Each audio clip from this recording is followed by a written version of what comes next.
Graça, paz e misericórdia da parte de nosso Senhor Jesus Cristo. Bem-vindo a você que nos acompanha para mais uma escola bíblica dominical. Estamos agora na lição de número 2, o reino dividido, Jeroboão e Roboão. Nossa leitura, o nosso texto áureo está em Provérbios, capítulo 19 e versículo 21. Muitos propósitos há no coração do homem, mas o conselho do Senhor permanecerá. A verdade prática: os maus conselhos levam o homem à ruína, mas o conselho amoroso tem o poder de nos livrar da morte. A nossa lição de hoje, ela vai versar sobre a divisão do reino de Israel, onde foi dividido após a morte de Salomão, dividido na parte do norte e na parte do sul. O reino do norte com as 10 tribos que ficaram com Jeroboão, e o reino do sul, as 2 tribos, Judá e Benjamim, que ficou conhecido como Judá, ficou com Roboão. A nossa lição, ela traz 3 pontos.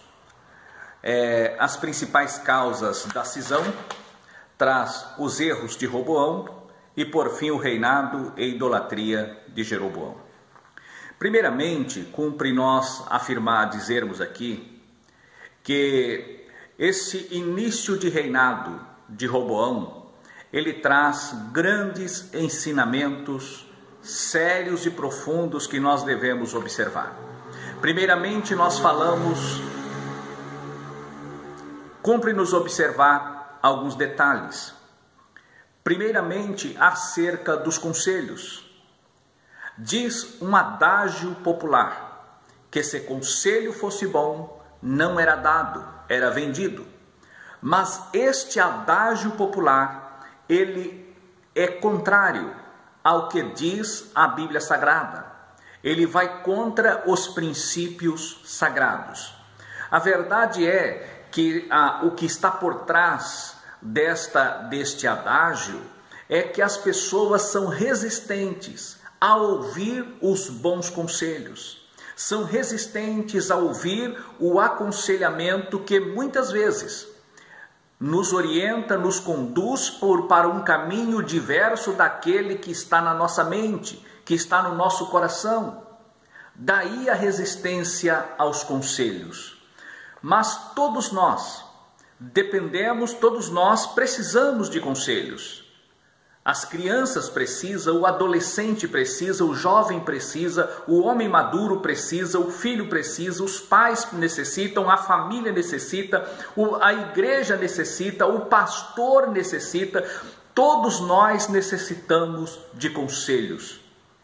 E a Bíblia diz aqui no nosso texto áureo, onde muitos propósitos há no coração do homem, mas o conselho do Senhor permanecerá. O homem tem muitos propósitos no seu coração, mas o conselho de Deus é o que permanece para a nossa vida. Logo, no final do reinado de Salomão, ele enveredou-se por caminhos escusos, chegando a tal ponto de alguns comentaristas bíblicos alegarem e apontarem que ele não foi salvo. Mas, como falamos na lição anterior, Salomão foi salvo. No princípio da sua vida, ele escreve ali o livro de Cantares, na flor da idade. Na maturidade, na idade madura, ele escreve Provérbios, no auge da sua governança, no auge da sua militância. Mas quando ele caminha para o final da vida, onde ele comete alguns delitos, algumas falhas, e ele reconhece essas fragilidades, então ele escreve o livro de Eclesiastes e mostra ali, naquele livro, que tudo o que ele buscou não passava de vaidade. E ele diz: vaidade de vaidade, tudo é vaidade. Salomão, por casar-se com mulheres estranhas, como diz no livro de 1 Reis, no capítulo 11, versículos de 1 a 3, nós vamos encontrar que ele casou com muitas mulheres. Diz aqui a palavra do Senhor, versículo 3 do capítulo 11, tinha 700 mulheres princesas e 300 concubinas, e suas mulheres lhe perverteram o coração, sendo já velho, versículo 4, as suas mulheres lhe perverteram o coração para seguir outros deuses, e o seu coração não era de todo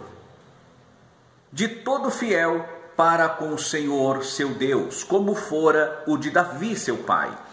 Mostra que as mulheres, aqueles casamentos estranhos, como diz lá em Deuteronômio, quando nós vamos ver que era uma ordem divina que Deus havia dado através de Moisés, como que deveria proceder ali os filhos de Israel.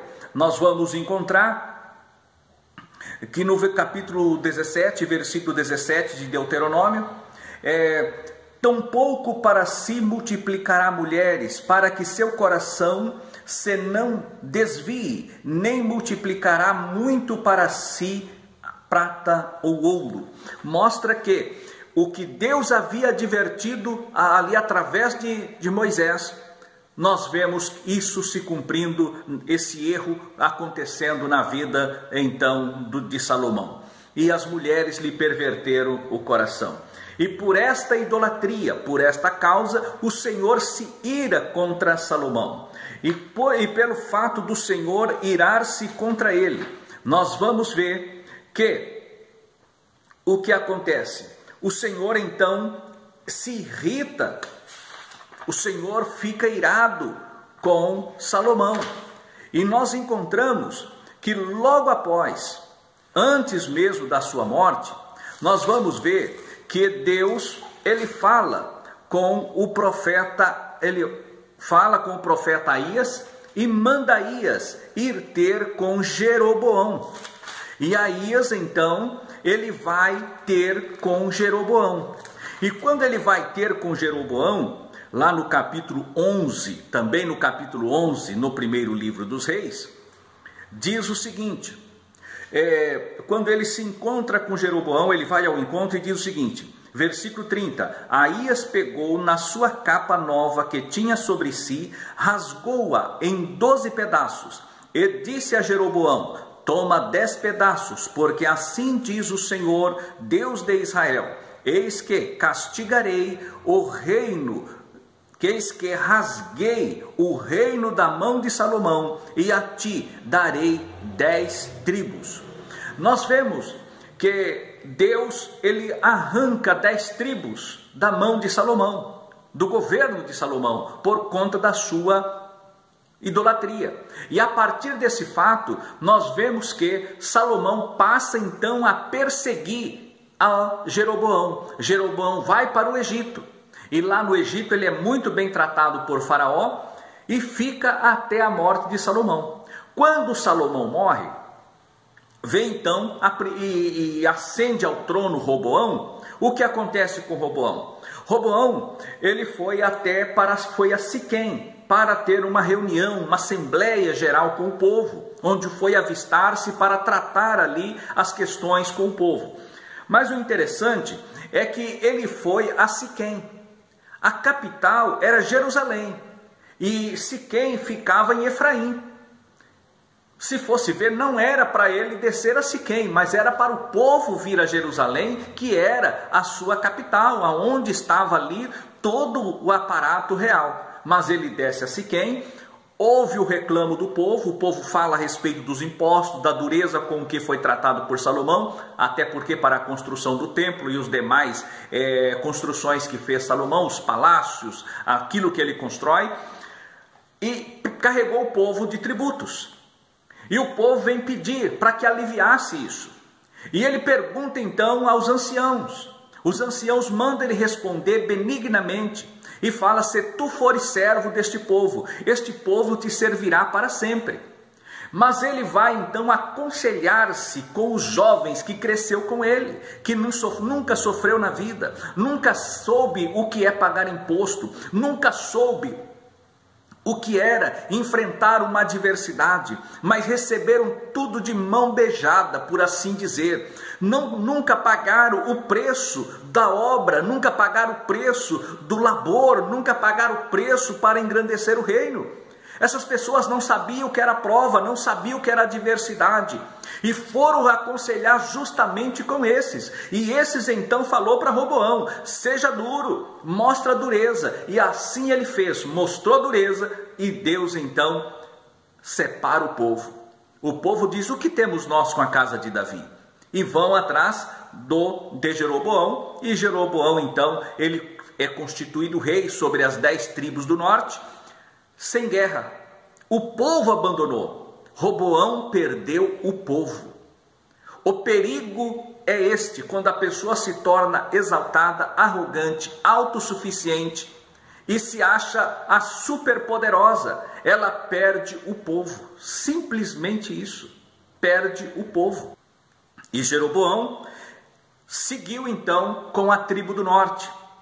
Mas Deus queria fazer algo, porque lá na mensagem do profeta Aías, ele fala algo muito forte para Jeroboão. No capítulo 11 nós vamos encontrar que quando foi entregue a mensagem para Jeroboão, Aías diz o seguinte,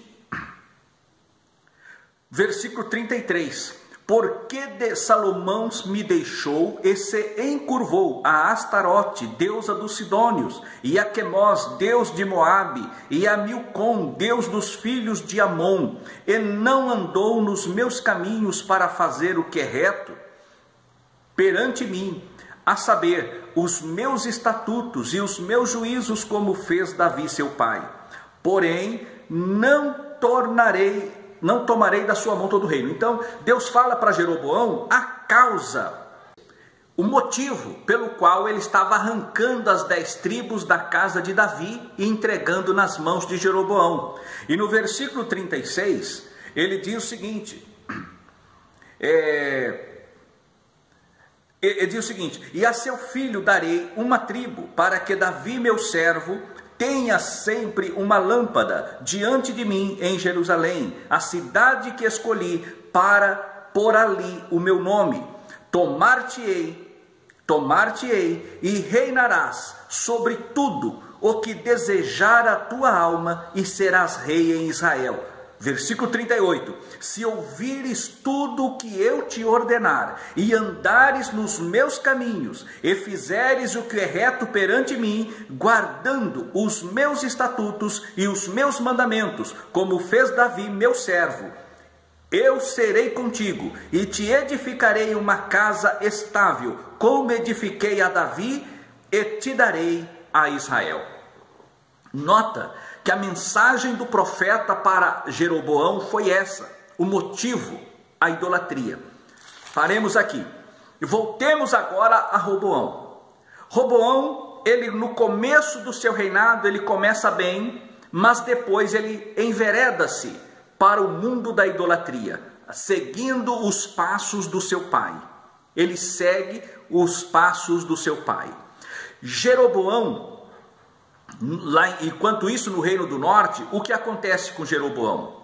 Jeroboão, 6 meses após ele assumir o reinado, chegou o mês das festas que haveria lá em Jerusalém. Se ele tivesse voltado atrás e lembrado da profecia, da promessa de Deus, ele teria permitido o povo ir a Jerusalém para adoração, e o povo teria voltado, ele obedecesse a Deus, ele teria sido constituído casa firme em Israel, assim como Davi foi feito casa firme em Judá. Mas por conta da rebeldia, ele constrói então altares, vai no mesmo erro de Salomão. Só que ele afundou, colocou um altar em Dan e outro em Berseba, e ele desviou todo Israel, e a partir de Jeroboão, assim como Davi, em Judá, é lembrado que foi o ponto de referência para todos os reis que dali se sucederam. Jeroboão se tornou parâmetro para todos os reis em Judá. De um lado, Davi como bom, e do outro lado, Jeroboão como péssimo, como mau rei. Caminho de Jeroboão. E Deus acabou com a casa de Jeroboão. O único dele que morreu e foi sepultado foi o seu filho, que mesmo assim já velho, já quando seu filho estava doente, ele manda a esposa ir até a casa do profeta Aías, que já estava velho, não Jeroboão, quem estava velho era o profeta, e ele vai até a casa do profeta Aías, mas Deus não engana, não deixa os seus profetas enganados. Os homens de Deus não ficam enganados. E Deus fala com Aías, que estava indo a mulher de Jeroboão, ele já não enxergava mais, mas quando ela bate o pé na porta, ele fala: entra, mulher de Jeroboão, porque eu tenho duras novas para ti. Quando você voltar, esta criança morrerá. Quando entrares na cidade, a criança morrerá, e o único da casa de Jeroboão que entrará em sepultura é este menino, porque nele se achou coisa boa. E da casa de Jeroboão e do que dele ficar, morrerá no campo. Serão comidos pelos animais e pelas aves de rapina, porque não descerão à sepultura. E assim Deus acaba com a descendência de Jeroboão. Dando continuidade a esta saga de Jeroboão no reino do norte e de Roboão no reino do sul, em Judá, nós vamos ver que o fim de ambos não foram bons. Jeroboão, como já dissemos acima, Deus rejeitou por inteiro a sua casa. Já no tocante ao reino do sul, quanto a Roboão, o que nós vemos? No capítulo 14 do livro de 1 Reis, nós vamos encontrar um relato, o que Deus fala.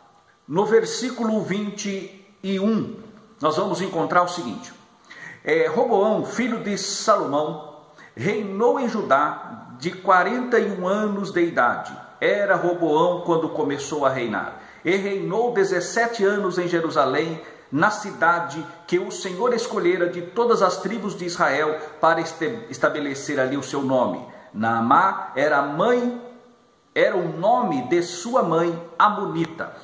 Olha as consequências de Salomão, que ele se aparentou com pessoas, desobedecendo o que fora dito lá em Deuteronômio 17, que os filhos de Israel não deveriam multiplicar mulheres para si, nem se unirem a estas mulheres estranhas, de linhagem estranhas. E uma certa feita, eu gostaria de fazer aqui um registro, o pastor Antônio Munhoz, de saudosa memória, ele dizia sempre: cuidado com quem você se casa, aconselhando os jovens. Aquele que se casa com o filho do diabo, terá problema com o sogro. Quem casa com o filho do diabo, terá problema com o sogro. No sentido espiritual. Espiritualmente, nós temos uma paternidade. Ou a nossa paternidade é Deus, ou é o diabo. Isso aí parece uma palavra um tanto forte, e de fato ela é forte, mas é verdadeira. Porque a verdade, ela é forte. A verdade é forte. E tanto é que Jesus disse: nada podeis contra a verdade, senão pela própria verdade.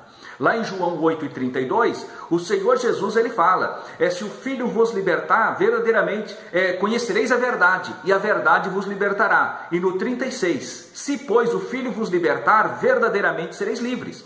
Ali naquele embate com os fariseus, eles diziam que era um filho de Abraão. E o Senhor diz para eles: não, no versículo 44, vós tendes por pai ao diabo, porque faz a sua vontade. Todo aquele que faz a vontade do diabo é filho do diabo, espiritualmente falando. E nesse sentido, Salomão, ele uniu-se a uma mulher amonita. E desta mulher amonita veio Roboão, e de Roboão veio então a suceder o trono. E agora... E qual foi a consequência disso? Versículo 22.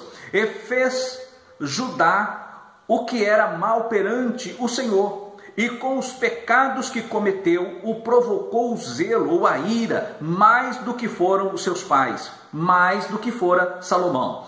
Porque também os de Judá edificaram altos, estátuas, colunas e postes ídolos, no alto de todos os elevados outeiros e debaixo de todas as árvores verdes. Havia também, olha só, então não é que o ídolo que Roboão se fazia o próprio ídolo. Não, ele cultuou os demônios mesmo, ele cultuou a idolatria mesmo.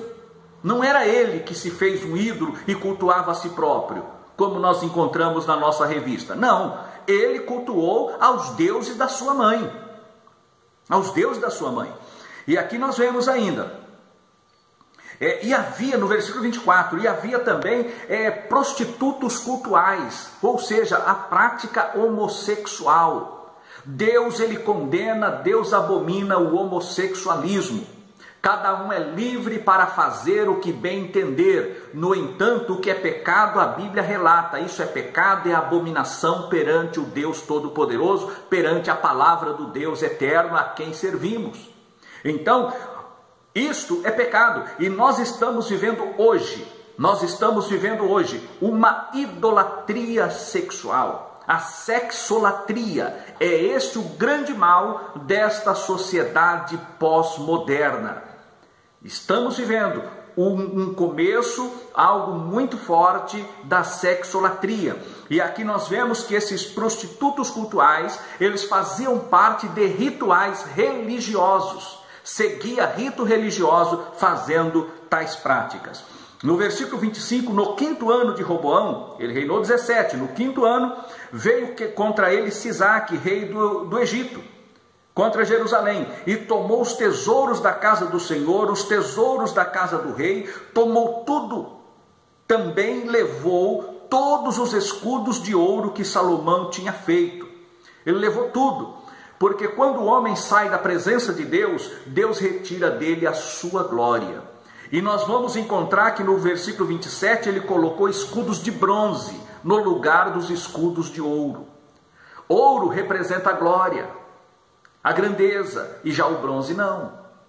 Então nós vamos ver aqui a queda espiritual. Foi uma amostragem que Deus deixou registrado, que o pecado retira a sua glória, a sua pujança. Foi o que perdeu Roboão na prática do pecado. A exemplo de Jeroboão, os dois pecaram, entristeceram ao Espírito Santo e se entregaram então à idolatria, ao pecado da idolatria. E o Senhor abomina a idolatria até aos nossos dias e sempre abominará. E nós vemos que esse pecado da idolatria foi a causa do cativeiro do Reino do Norte, foi a causa do cativeiro do Reino do Sul. Deus rejeita a idolatria. Portanto, sirvamos ao nosso Deus com inteireza de coração, com alegria, e não fazendo de homens ídolos para as nossas vidas. Nós devemos seguir ao Eterno, ao Senhor Jesus Cristo. A Ele toda honra, todo louvor e toda glória. Que Deus nos guarde deste pecado que o Senhor abomina, que é tido como prostituição espiritual, quando desviamos a nossa adoração. Que o foco da nossa adoração continue sendo para todo sempre o nosso eterno e bom Deus. Que Deus os guarde e os abençoe em nome de Jesus. Amém.